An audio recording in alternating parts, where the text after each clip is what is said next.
idol, mayroon tayong tools para dyan sa duckling. Pwede dito sa tayra din.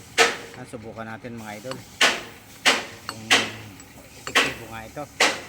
Bago lang natin gamitin ito tatanggalin muna natin itong nut.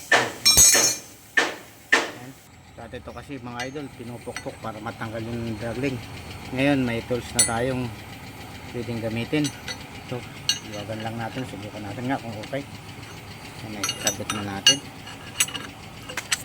Oh yun, saglit lang